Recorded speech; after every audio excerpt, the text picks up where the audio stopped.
ମୁଁ କୃତିବାସ ଆପଣଙ୍କୁ ସ୍ୱାଗତ କରୁଛି ମୋର ଆଉ ଗୋଟିଏ ଭିଡ଼ିଓକୁ। ଏ ଭିଡ଼ିଓଟି ହେଉଛି ଆମ ବାଗୋଇ ଗ୍ରାମ ପଞ୍ଚାୟତ ସାଂସ୍କୃତିକ ମହୋତ୍ସବ। ଏ ସାଂସ୍କୃତିକ ମହୋତ୍ସବର ଆଜି ଉଦ୍ଘାଟନ ଉତ୍ସବ।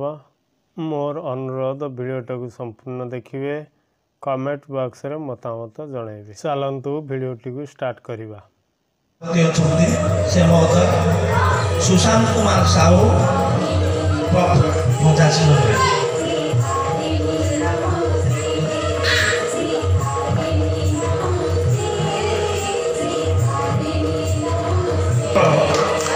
अनुष्ठान तरफ पूजन वीडियो महोदय पूजन सरपंच महोदय एवं आम बागोई पंचायत सरपंच महोदय को अनुरोध कर आम अनुष्ठान भाव उद्घाटन करेंगे। या मध्य उद्घाटन सरी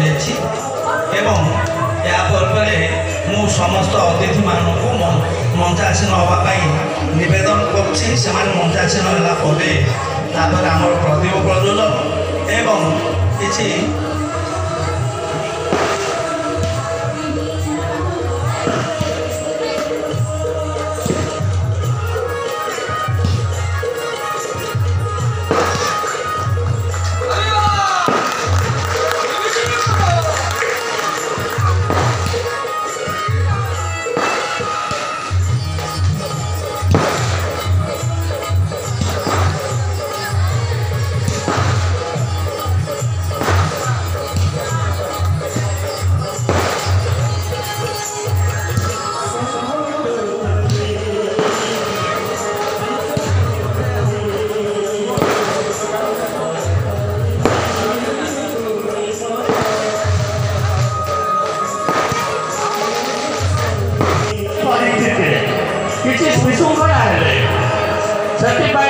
बागोई ग्राम पंचायत ही दायी रही समस्त को अनुरोध कर्मकर्ता को अनुरोध समस्त सदस्य को अनुरोध श्रुति दर्शक को अनुरोध एवं ग्राम पंचायत समस्त बासिंदा को अनुरोध श्रृंखला सहित नाटक देखी उपभोग कर नाटक को रंगे रंगेवा आपण मान कर्तव्य।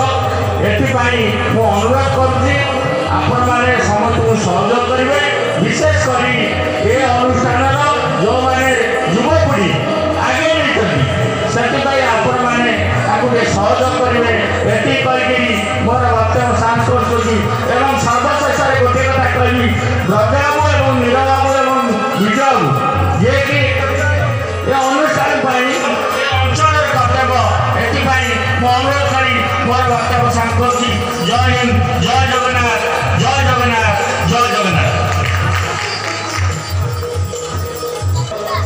धन्यवाद सुभाष बाबू जे आम अनुष्ठान मुख्य परिचालक जहाँ इंस्पिरेशन रे आमे यही पर्यंत यही जगह पहुँच पार्चु से आउ कई नुहति आम गाँव आम पंचायत युव प्रतिभा उदीयमान युवक श्रीजुक्त सुशांत कुमार साहू महोदय जे कौन से आर्थिक शारीरिक मानसिक जो दुख कथा मुझे कहूली जे सब आम सहायक से आउ कई नुहति से होती सुशांत कुमार साहू महोदय।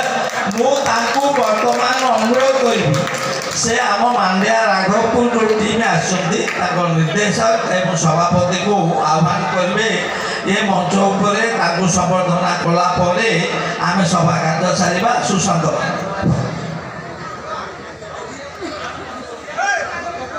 समस्त को हार्दिक अभिनंदन जनाई ए वर्ष प्रथम आनुष्ठानिक यात्रा को आपण मैंने समस्ते शांति शृंखला उपभोग करेंगे।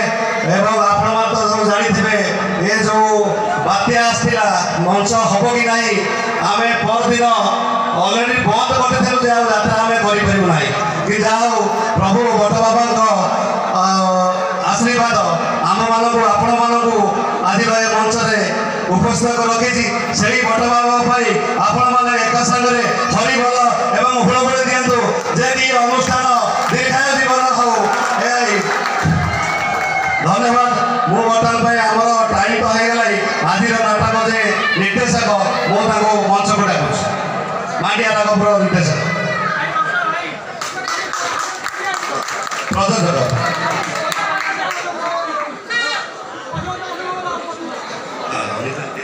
ପ୍ରଯୋଜକ ପହଞ୍ଚି ପାରନ୍ତି, ନିର୍ଦ୍ଦେଶକ ଆସି ପହଞ୍ଚନ୍ତି।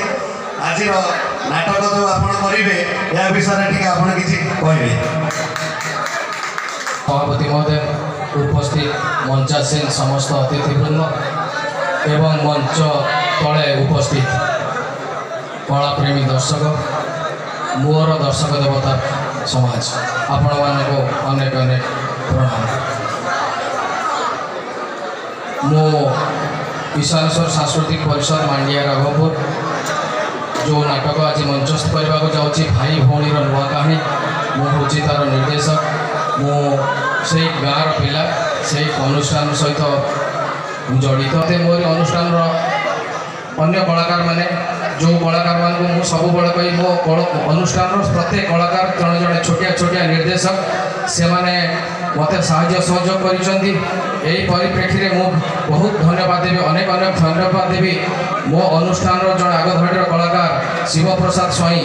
ସେ ମୋ ବନ୍ଧୁ, ମୋ ଅନୁପସ୍ଥିତିରେ ବି ସେ ଆମର ରେଲସେଲ୍ କରନ୍ତି, ମଞ୍ଚ ଚଳାନ୍ତି। ଆଜି ପର୍ଯ୍ୟନ୍ତ ଯାହା ହେଇଛି ତାଙ୍କରି ଅବଦାନରେ ବି ହେଇଛି। ମୁଁ ବହୁତ କମ୍ ସମୟ ଦେଇପାରେ, ମୁଁ ସରକାରୀ ଚାକିରି କରିଛି, ସମୟ ଦେଇପାରେନି, ତେଣୁକରି ସେ ଆଜି ପର୍ଯ୍ୟନ୍ତ ଚଲେଇଛନ୍ତି। ଆମକୁ ଆର୍ଥିକ ରୂପରେ ଯିଏ ସାହାଯ୍ୟ କରିଛନ୍ତି, ଆମ ଅନୁଷ୍ଠାନର ମୁଖ୍ୟ ପୃଷ୍ଠପୋଷକ, ଆମ ଅନୁଷ୍ଠାନର ମୁଖ୍ୟ ଉପଦେଷ୍ଟା, ଯାହାଙ୍କ ବିନା ଆମେ ମଞ୍ଚ କରିବା କେବେ ବି ସମ୍ଭବ ହୁଅନ୍ତା ନାହିଁ, ସେ ହେଉଛନ୍ତି ଆମର ଉଲ୍ଲାସ ଚନ୍ଦ୍ର ମହାନ୍ତି ମହୋଦୟ। କଥା ଆଜି ଏ ଯେଉଁ ମଞ୍ଚ ଆମେମାନେ ଦେଖୁଛେ, ମୁଁ ଯେଉଁ ମଞ୍ଚ ଉପରେ ଛିଡ଼ା ହେଇଛି, ଯେଉଁ ମଞ୍ଚ ଉପରେ ଆଜି ଗୋଟେ ଏତେ ବଡ଼ ମିଟିଂ ହେଉଛି, ଦର୍ଶକମାନେ ବସିଛନ୍ତି, ସେ ମଞ୍ଚକୁ ତିଆରି କରିବା ପାଇଁ ଏ ବାଗୋଇ ଗ୍ରାମର ବଟ ମହାପୁରୁଷ ସାଂସ୍କୃତିକ ମହୋତ୍ସବର ପ୍ରତ୍ୟେକ କର୍ମକର୍ତ୍ତା ଯେତିକି ପରିମାଣରେ ଦାୟୀ, ସବୁଠାରୁ ଏ ଗ୍ରାମର ଗ୍ରାମବାସୀମାନେ ତାଠୁ ଅଧିକା ପରିମାଣରେ ଦାୟୀ। ତେଣୁ ସେମାନଙ୍କୁ ମୁଁ ଅନେକ ଅନେକ ମୋ ହୃଦୟର ଗଭୀରତମ ପ୍ରଦେଶରୁ ସେମାନଙ୍କୁ ମୁଁ ଧନ୍ୟବାଦ ଦେବା ପାଇଁ ଚାହୁଁଛି। ସେମାନଙ୍କର ସାହାଯ୍ୟ ସହଯୋଗ ନଥିଲେ ଆଜି ଏ ମଞ୍ଚ ତିଆରି ହେଇପାରିନଥାନ୍ତା, କି ଯେ ମଞ୍ଚ ଉପରେ ଛିଡ଼ା ହେଇ ମୁଁ ଆପଣମାନଙ୍କୁ ମୋର ମନର କଥା ଦିପଦ କହିପାରିନଥାନ୍ତି। ଯାହା ହଉ, ସମସ୍ତଙ୍କୁ ଅଶେଷ ଅଶେଷ ଧନ୍ୟବାଦ।